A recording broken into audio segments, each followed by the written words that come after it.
ಎಲ್ರಿಗೂ ನಮಸ್ಕಾರ. ನಮ್ಮ ಅಡುಗೆ ಚಾನೆಲ್ಗೆ ಸ್ವಾಗತ. ಇವತ್ತಿನ ವಿಶೇಷ ಕಾಯಿ ಮಸಾಲೆ ಏನು ರುಬ್ಬಾಕದೆ ರುಚಿಕರವಾಗಿರೋ ಅಂಥ ಸಾರಿನ ರೆಸಿಪಿ. ಇದು ಅನ್ನ, ಇಡ್ಲಿ, ದೋಸೆ, ಮುದ್ದೆ ಎಲ್ಲದ್ರ ಜೊತೆಲೂ ಚೆನ್ನಾಗಿರುತ್ತೆ. ಮಾಡೋದು ಕೂಡ ತುಂಬಾ ಸುಲಭ. ಬೆಳಗ್ಗೆ ಸಮಯ ಇಲ್ದಿದ್ದಾಗ ಇದು ಬೆಸ್ಟ್ ರೆಸಿಪಿ. ಟ್ರೈ ಮಾಡಿ ಒಂದು ಸಲ. ಮೊದಲನೇ ಸ್ಟೆಪ್ಪಲ್ಲಿ ಪಾತ್ರೆ ತೊಗೊಂಡಿದ್ದೀನಿ. ತೊಗರಿಬೇಳೆ 100 ಗ್ರಾಮ್ಸಷ್ಟು. ನೀವು ನೋಡಿ ನಿಮಗೆ ಸಾರಿನ ಕ್ವಾಂಟಿಟಿ ಎಷ್ಟು ಬೇಕು ಅಂತ ಅದರ ಪ್ರಕಾರವಾಗಿ ತೊಗರಿಬೇಳೆನ ಉಪಯೋಗ ಮಾಡಿ. ತೊಗರಿಬೇಳೆಗೆ ಬದಲಾಗಿ ಹೆಸರುಬೇಳೆ ಕೂಡ ಉಪಯೋಗ ಮಾಡ್ಬೋದು, ಅಥವಾ ಮಿಶ್ರ ಬೇಳೆಗಳನ್ನ ಕೂಡ ಉಪಯೋಗ ಮಾಡ್ಬೋದು. ತೊಗರಿಬೇಳೆನ 2ರಿಂದ 3 ಸಲ ಚೆನ್ನಾಗಿ ತೊಳಿಬೇಕು, ಕ್ಲೀನ್ ಮಾಡ್ಕೋಬೇಕು. ತೊಗರಿಬೇಳೆನ ತೊಳ್ಕೊಂಡಿದ್ದಾಗಿದೆ.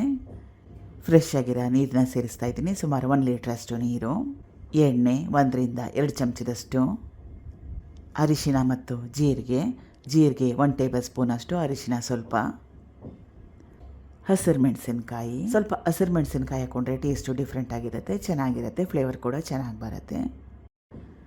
ಈರುಳ್ಳಿ 1 ಮೀಡಿಯಮ್ ಸೈಜ್ ಈರುಳ್ಳಿನ ಉಪಯೋಗ ಮಾಡಿದ್ದೀನಿ.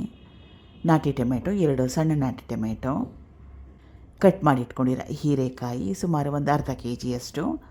ಹೀರೆಕಾಯಿನ ಉಪಯೋಗ ಮಾಡೋಕ್ಕೆ ಮುಂಚೆ ಟೇಸ್ಟ್ ಮಾಡಿ ನೋಡಿ, ಒಂದೊಂದು ಸಲ ಕಹಿ ಇರುತ್ತೆ. ಹೀರೆಕಾಯಿಗೆ ಬದಲಾಗಿ ಮಿಶ್ರ ತರಕಾರಿಗಳನ್ನ ಉಪಯೋಗ ಮಾಡ್ಬೋದು, ಮಿಕ್ಸಡ್ ವೆಜಿಟೇಬಲ್ನ ಉಪಯೋಗ ಮಾಡ್ಬೋದು. ಇದನ್ನು ಕುಕ್ಕರಲ್ಲಿ ಬೇಯಿಸ್ಕೊಳ್ತಾ ಇದ್ದೀನಿ.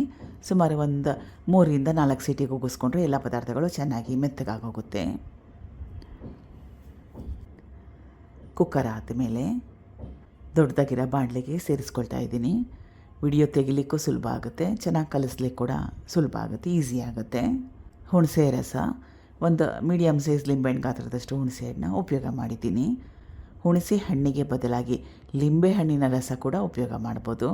ರುಚಿಗೆ ತಕ್ಕಷ್ಟು ಉಪ್ಪು, ಸಾರಿನ ಪುಡಿ 1 ಟೇಬಲ್ ಸ್ಪೂನಷ್ಟು. ಇದು ಬ್ಯಾಡಗಿ ಅಚ್ಕಾರದ ಪುಡಿ, ಇದು ಆಪ್ಷನಲ್ ಆಗಿ ಇಟ್ಕೊಳ್ಳಿ, ಹಾಕ್ಕೊಂಡ್ರೆ ಬಣ್ಣ ಚೆನ್ನಾಗಿ ಬರುತ್ತೆ.